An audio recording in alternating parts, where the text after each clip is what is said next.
particularly from Benue State, following the attacks on his person. Ayi was quoted as saying this in his thief dialect while addressing the crowd that welcomed him home in Boko on Friday. He was also quoted as saying that no one can sack him from office. I heard when he said he would have stopped Atuma from running.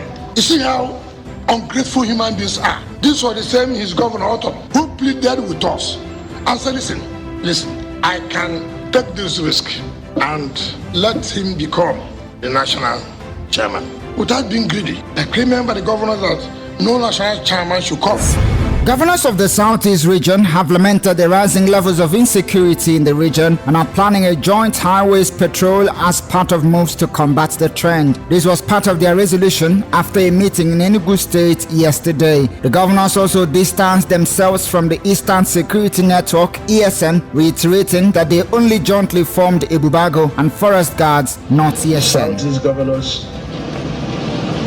has noted the purported statement that it was the Southeast governors that formed ESN. Everyone knows that what we formed is Ebubago and the Forest Guards.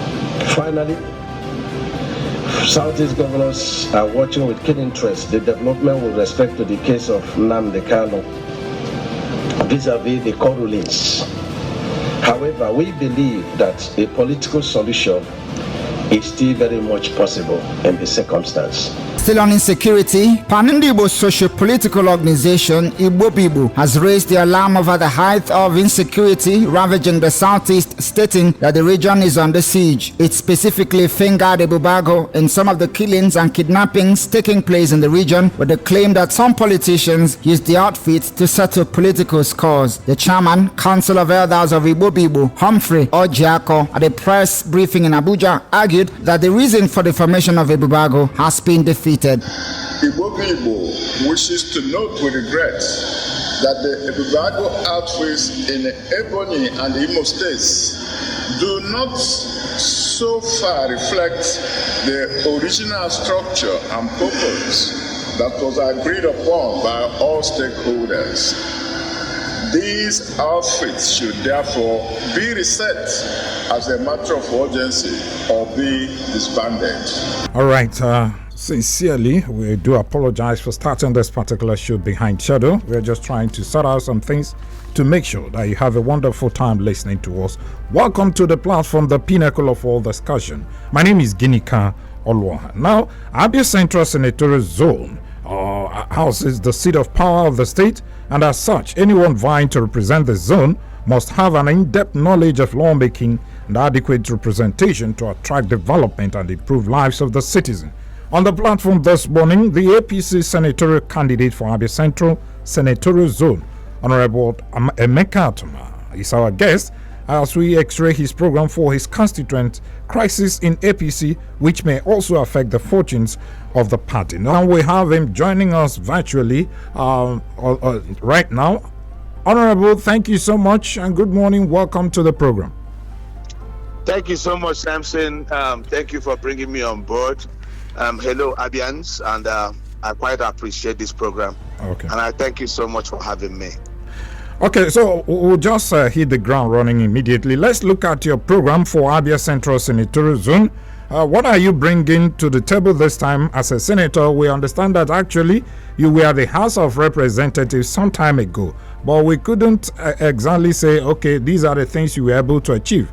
But that's all that they are all in the past now. Moving forward, you're vying to represent the people of Abia Central Senatorial Zone. Tell us, what are you bringing to the table this time around? Yeah, thank you so much. It's my great opportunity to be on this platform this morning, and it's good to ask questions. Number one, like you said, my name is Emeka Atuma, and I have in the past represented the half part of Abia Central Senatorial District in the House of Representatives. However, my representation never ended. As a member, I've continued to represent my people in different capacities. Okay. Number one, I left the House of Representatives there about 15 years now, and like you said, a very lot of people, the new electorates, may not have in their memory on the attainments, on the achievements of my person while in the House of Representatives. But one thing about government or representation is they can't deny the fact of all the documented things called hindsight in the House of Representatives. Those things are kept for hundreds of years to come. As a member of the House of Representatives, I was the House Committee Chairman on Environment and Ecology for 4 complete years. And I had to also double it again as a chairman of Appropriation, subcommittee chairman on Appropriation on agencies like Niger Delta Commission, like DFRI, Ministry of Agriculture, Development and Soil Sciences, agencies like VOM in Jos, and research institutes in Ibadan. All these agencies were under, special agencies were under my watch, within that time, unterminated. I also had to take a lot of parliamentary training in Harvard, the Harvard School of Government of Kennedy School of Government, Harvard, Massachusetts, where we were prepared in appropriation in how to do the financial policies, medium and long-term policies that will support and stimulate economic growth. But while as a member, I also was able to demonstrate capacity and capability in just 4 years. In 4 years, I was able to develop both human and capital resources within my constituents. And those things, because they are sustainable, they are still speaking for themselves till today. One of which I will refer you to, is by the time you go to examine the Amizuku erosion control site. And I also want you to go and examine a village in Ibere called Amoru Ibere. I want you also to go and examine a place called Amafo in Umuahia North, where the road was connected from that village all the way to the War Museum. I also want you to go to examine the palm oil market in Umuahia South, where the road was connected to Obodioku Road.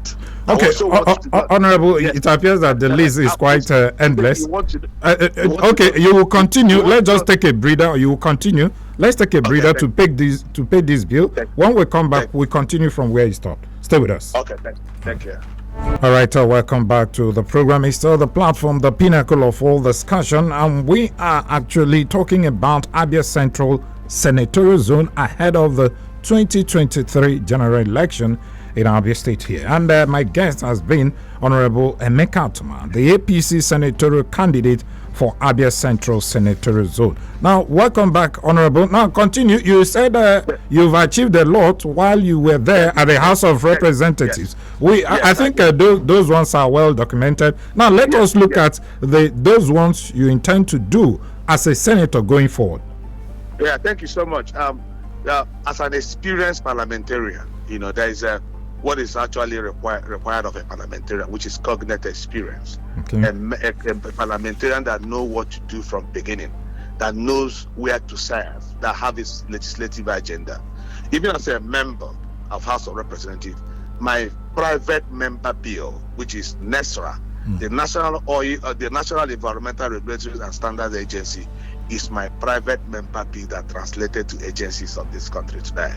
Created employment, stimulated environmental governance, stabilized monitoring of environmental behavior in Nigeria.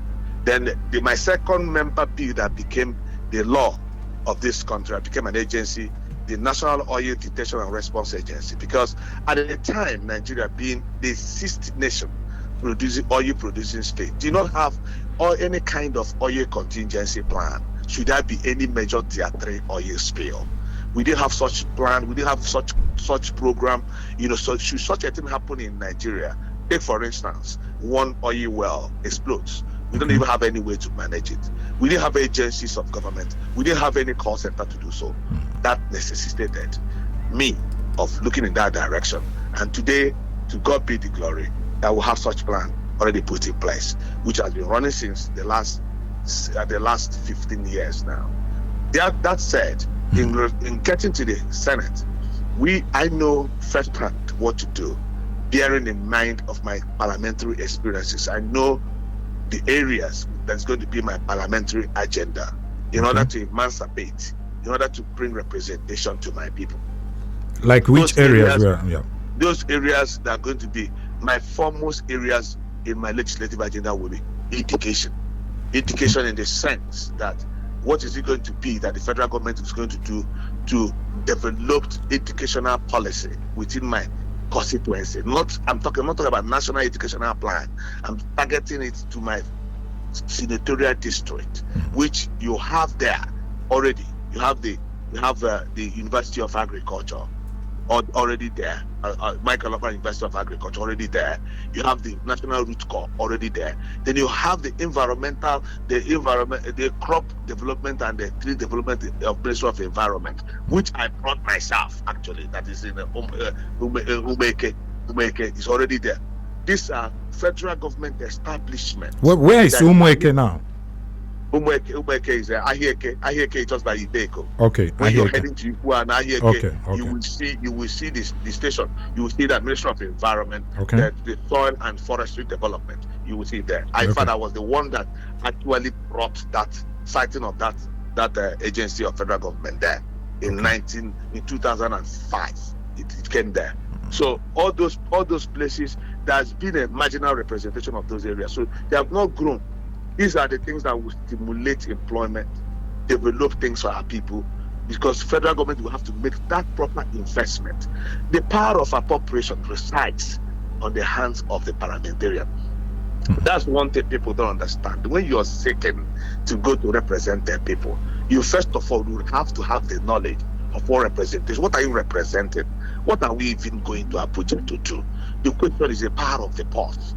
The power of the purse is what? Section 88 of the Constitution, resided in the hands of the National Assembly.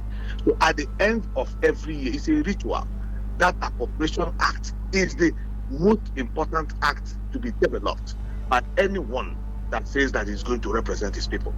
And the only way to assess your representative beyond lawmaking inside the chamber of the Senate or that of the House of Representatives is to look at the national budget of each year to see whether the person is actually returning not only qualitative but a quantitative representation to the constituency. Sectorially, looking where your people, everything that concerns your people, from agricultural base to human capital development to infrastructural development to all the emancipation that the federal government needs, anything that is coming from the government, how it impacts in the life of your people.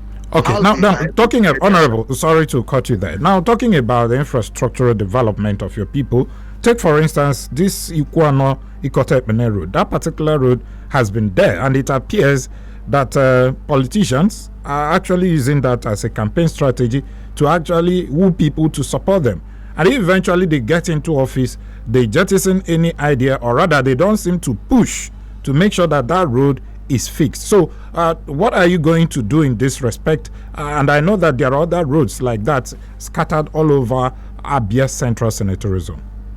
Thank you so much. It's a representation is a thing of the mind. Like I said, you would have to be experienced to represent the people.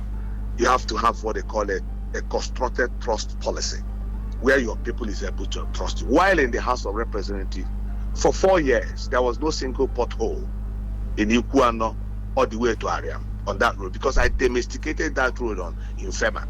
Domestication comes with 6.1%. It's called an intervention fund. And if you're unable as a member to understand the need for your people to have a thing, that 6.5%, you can sit in the National Assembly without knowing there's any such fund. But the Ikuano, that Omar Ikuano was domesticated with FEMA 6.5 intervention fund. And then each time, throughout my 4 years, I never drove on that road the way that it is today, even when I left, because they continued to 2009. When they could, the next person that replaced me in the house, my successor was unable to go the same direction that I did. Coming to Ikuano, any good road that you drive in Ikuano today is actually road that I was built and still being maintained by my humble self. Any good road that you drive in Ikuano, if you're going to Oloko, if you're going to Tarapo, if you're going to Webila, even if there are constructions going on today, not that I'm doing those things with my private funding, but I'm still representing my people in various agencies, engaging people in my private capacity, and then drawing the attention of the need to make our people. If you check EC Court, going into Olokoro today, you can see the first phase of the road has gotten to Ayuku. We're taking it all the way to Amaba.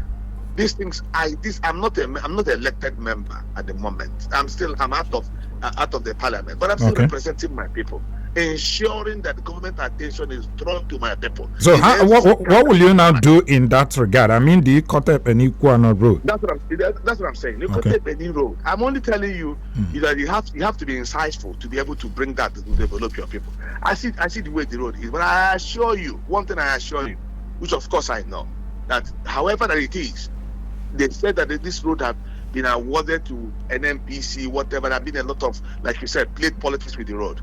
But when elected, by June 4th next year, by God's grace, Abia Central people, like I told them, that 2023's operations to show your scorecard. Abia Central people are going to be elected. They are going to be electing somebody with scorecard. They need to elect me. They need to assess all of us. And God willing, I'm elected by 25th of February, sworn in on the 4th of June 2023. I can assure you that I won't return to Ikuano in my first 6 months in the house without in the National Assembly, without driving on a good road, on that road back to my place. I have most of my investments in my locality. I don't find anywhere other to sleep at my village, and I need to go home. That's one thing you need to know. What you are doing actually while you are representing the people is what you are doing for yourself. But very many times, we politicians will come to forget that. It's not about what comes to you, it's about what goes to the people. Okay, now let's talk about you going back to the National Assembly, this time around the Senate, and you talked about you getting elected. One will be wondering how that will be possible considering the so many issues you're having in your party, and even the court case, which you're somebody that you actually contested this particular ticket with is already in court. And so many other people appear to be aggrieved in your party. How do you intend to make sure that you actually win in 2023? If you are not able, to have the support of all these people, I mean, your party members. Yeah. The question you just asked is quite apt. But I tell you what, one thing about human beings is that there isn't any place that human beings gather that many things will not turn belligerent. It is not only to the APC. Whenever people are gathered together, they gather together with diverse interests.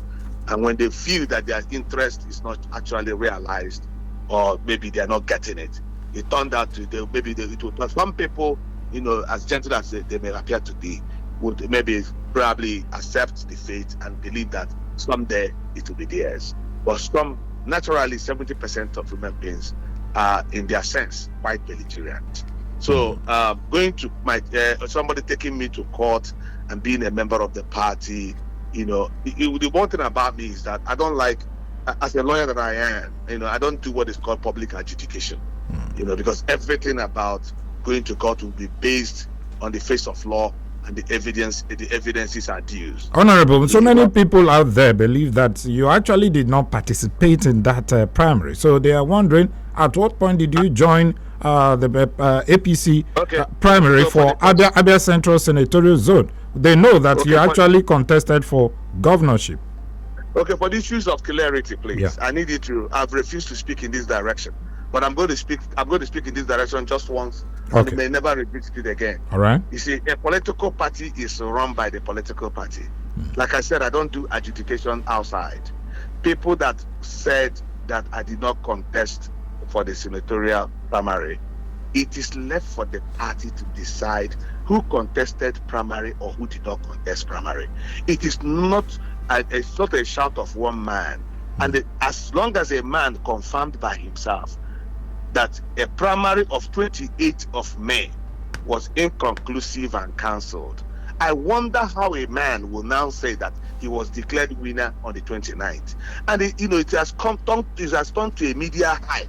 A lot of people are keen into it and then saying that you contest. It's only your document that will understand what you contested and what you did not contest. When Ikeche Menike emerged at the Chidebere Park. Yeah. If people were observant and truthful to themselves, they will understand that we came from two parallel lines on that day. But on that day of that primary, why was it that Emeka Atuma was sitting with Ikechi Ebedike and never walked away with my group when we have settled what is going to be? Why didn't people ask a question about how did you have your Senate form? Why don't you people find time to actually talk to the party than being speculative? As a result of what somebody said, that I didn't participate. If I didn't participate, how did I become candidate? I also want to make it clear here, for those that are saying that my name was not published by INEC, it has nothing to do with my opponent or maybe my party man who feels agitated going to court. It has nothing to do with it. It was a technical fault that happened not only to me but to other constituencies in Nigeria, about uploading, so that people don't continue to disseminate informations based on falsehood. Okay. More so, when you are representing an office of trust, even when things are going against you, be bold enough to tell the people the truth. Be bold enough to say, let me ask you a question before I continue. For those that said that there was a participation and non-participation, my brother, okay, if a direct primary was conducted in Abia Central, in the 62 wards of Abia Central as claimed, why wouldn't the person produce the 62 results of the ward? Why would the person score 157 votes? Okay, Honorable. So that means in Abia Central, what we have is 157 people in our ward, in our 62 wards. Those are falsehood.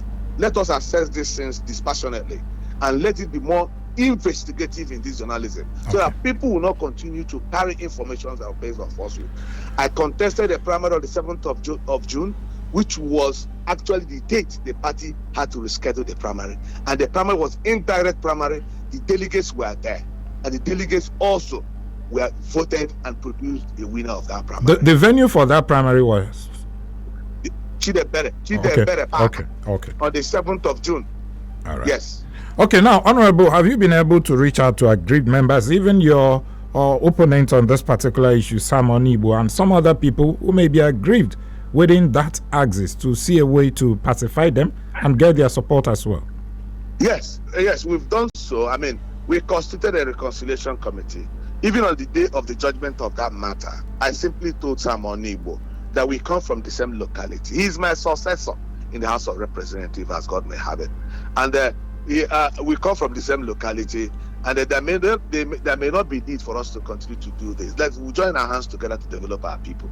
The most important thing is election winnability within the party. So there may not be need for us. But every person chooses his pathway. I've reached out to people. I've shown my olive branch as a politician that I am, because the foremost thing for us is to win election. There is no crisis in the APC except one that is perceived in the head of people. What we are going to win election with is going to be based on your personal relationship and your personal achievements. Because any person that have done anything within this period would have to tell the people what is been achieved for you to be elected. That is why 2023 is Operation Show Your Scorecard. Okay, Honorable, just hang on. Let us now open the phone lines. I'm sure our listener will want to ask you one or two questions as regards to the issues we've raised here on the platform. And I'm sure you're able to do that. So let's open the phone line so that you can actually interact with the people. The numbers to call are 080-8182-6949 or 0811-605-2949. You can also go to our Facebook and drop your messages there.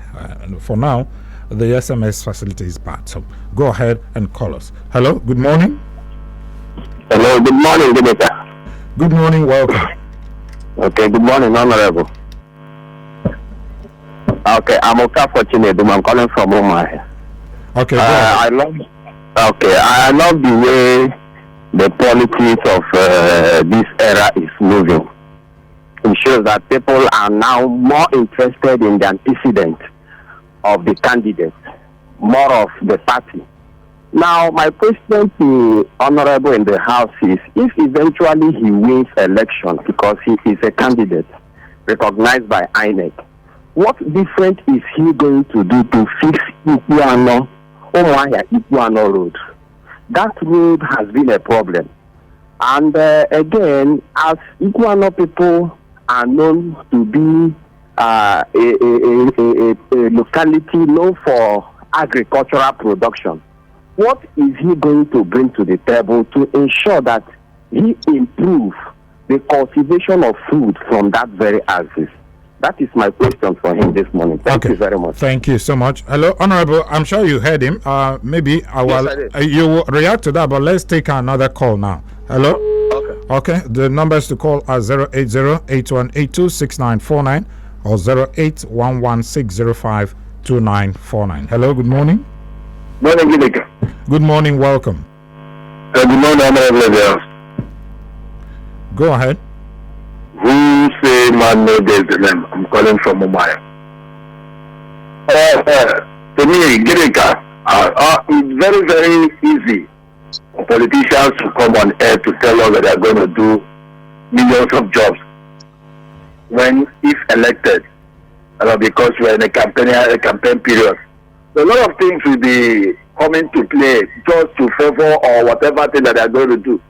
Unfortunately, these are some people that have done one or two things 4 years as a Senate. Even the ones that have been staying, they have stayed in the Senate for 20 years or 60 years have not done it for us. Most of them will be saying that they are going to do this. Most of them will come back to this.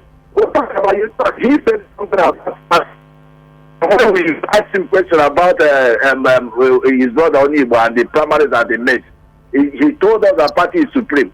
Now, Mr. President, who is the head of your party and who is the commanding chief of the office, who is the president of Nigeria, the policies he is making as a president has never favored any other person, even his party here.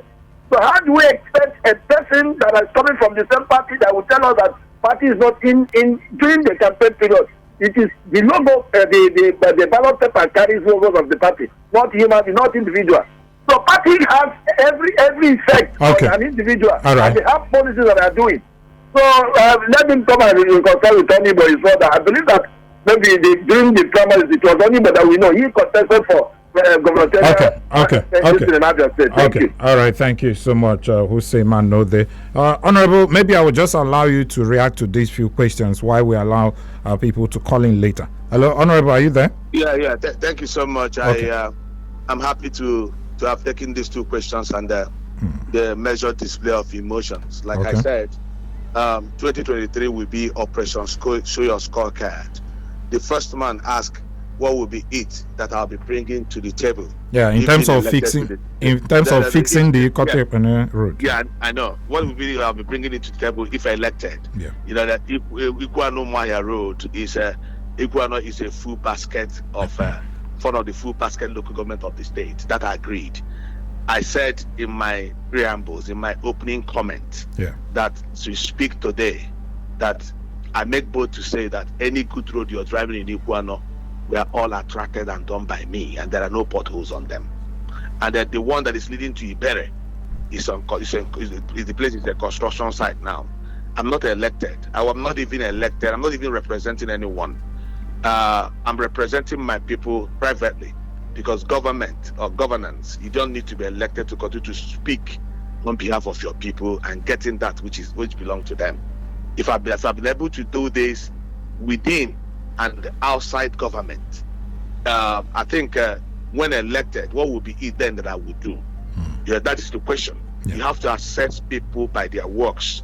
It is not by, like I said earlier, by all kinds of rumor mongering. I thank the guy that said that Onibo contested for primary for Senate and I contested for governor. Please, if I may ask you, my brother, my own question is to you. Were you able to assess my party and know the form that I filled, the form that I have? Or are you speaking as a result of what you were told? Did I canvass you to vote for me for governor? Or did they see me mobilize people to come to vote for me on the primaries? So if you have not seen me do any of those things, you lack a knowledge to speak. Let me come, please. You lack a knowledge to say who is the candidate or who is not the candidate. But however, you form part of my constituent because you live in Omaya. I assure you, going by the name of Emeka Atuma is a name. I represented Omaya for only 4 years. my works, because I brought sustainable development, they are still speaking for itself to date. And I want you to go around to take coverage of those works and publish them. Okay. Let's see if we can take one more call now. Hello, good morning. Hello, good morning, Emeka. Good morning, welcome. I'm a beautiful from Emeka. Okay, go ahead. I heard the honorable talking of his work from Atuma. I never heard him say he did anything maybe around Batala. Or let me say my yourself, but he represented us last time he was in House of Reps. I don't know if he's going to do the same thing now, the Senate. So you need to convince the whole Batala people so that we know our word. Thank you. Okay, thank you so much. Honorable, you heard that? You said what? But I did mention to you the Ishiko to Olokoro is Omaya South. The road leading from Ishiko to Olokoro to Amaba. Okay. That covers Olokoro people. All the well of community of Olokoro. The road I told you is Omaya South. The palm oil market, that the one that leads to Obodi, is in Omaya South. No, he specifically mentioned Obakala. Okay. Obakala. Obakala, like I said, Obakala, we when I represented Obakala, what I did in Obakala was erosion control site in Umuawa. The erosion site in Umuawa. Umuawa is part of Obakala. Okay. That same erosion site, the gully that was there in their community was done by me. And it was a huge project. They're still there. Okay. All right, let's go over to our Facebook page. This one is coming from Emi Ori. Said the primaries was done on June 7th, but that was the day of the conclusion of the presidential primaries.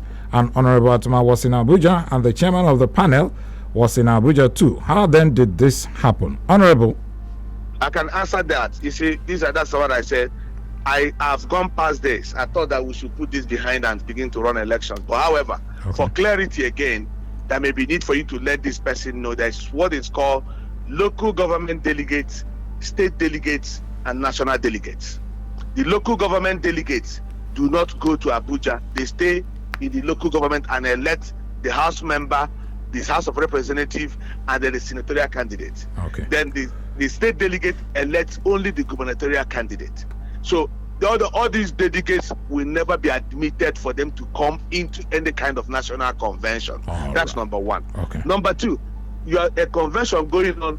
Do not also mitigate any other primaries to go. There was a primary in Benue on that same 7th. There was one in Abia, and there was one in Yobe, and there was one in Ekiti. In this same 7th, I'm telling you. Okay. And they were all senatorial primaries. They all happened. They all took place. Okay. So, and the governor, the chairman is Izuchukwu Okeke, also deposed an affidavit in court when Onibo went to court that he conducted that primary, that he was there at that primary and never conducted any primary according to the 9th primary. So, but the issue is that these things, Onibo went to court by himself and never went to court. These processes were filed in Abuja. Honorable, let's take another message. Let me clear before, please. Okay. These processes were filed in Abuja. They were all facilitated, transferred to Abia without my knowledge. He moved that case by himself to Abia State under originating someone. The judge by himself have assessed the document that he had used in evidence and saw the falsity in them, and that was why this matter was thrown away. Okay, this one is coming from Emeka LVC, who said the only hindrance, limitation, and difficulty that will hamper and affect the chances of Abia APC and the forthcoming general election is the unending saga, brouhaha crisis, disunity, disagreement, and rancor currently rocking the party, because a house that is divided against itself is not heading anywhere. Abians are watching with keen interest. Thank you so much, Emeka Elvis. Honorable, I think I'll align myself with this last person that actually sent this particular message, and I will ask you, what chances does your party have to win the governorship election with all this crisis we are having in your party? Like I said, no crisis is left. No party is left without crisis. But the way and manner that APC own is being promoted, seem differently. But however, like we said, there's a reconciliation committee already that have been established, headed by a renowned politician, a distinguished man in character, in the person of Senator Chris Adigije. And he has done a lot of work in bringing this party crisis to blend it, to bring it for everybody to be on a good stand. However, you know, in life, like I said, where there are 2 or 3 persons gathered as human beings, there must be some way that things will be appearing to look belligerent. But however bad that it may look, we will continue to pursue peace without relenting. We'll continue to talk to the party men who believe in the party. You know, one thing is to say that you're a member of the party, and that is for you to believe in the party. Okay. So we'll continue to negotiate, we'll continue to talk to them. Before, thank God that is an earlier nomination. Before the election time comes, I mean, we will try to, as much as we can, to bring people together and then bring our people that we need to appease, who appease. And then governorship candidates, we have a very good governorship candidate. We'll have somebody who is outstanding, a person that has a character. The most important thing at their needs is somebody who's going to go into work. Abia has suffered so much. Abia is in their need of leadership. It is no longer politicking with our people. That is why if there are those that are celebrating 2023 and how the election is going to go through Rivers, one of them is me that is on this program this morning. Honorable, we have to leave the studio now. Yeah. Thank you so much. All right, let me sincerely thank you, Honorable Emeka Atuma, former member, House of Representatives, and the senatorial candidate for APC for Abia Central Senatorial Zone. Thank you so much for joining us on the program this morning. Thank you. Thank you. Thank you. Have a good day. Thank you. Thank you. And to all of you who actually stayed with us, even while we're struggling to come on the show, thank you so much. May God bless you. The show returns on Wednesday at 10 a.m. Sincere thanks to my producer, Samson Eze. My name is Ginika Aloha. I'll see you again. Good morning.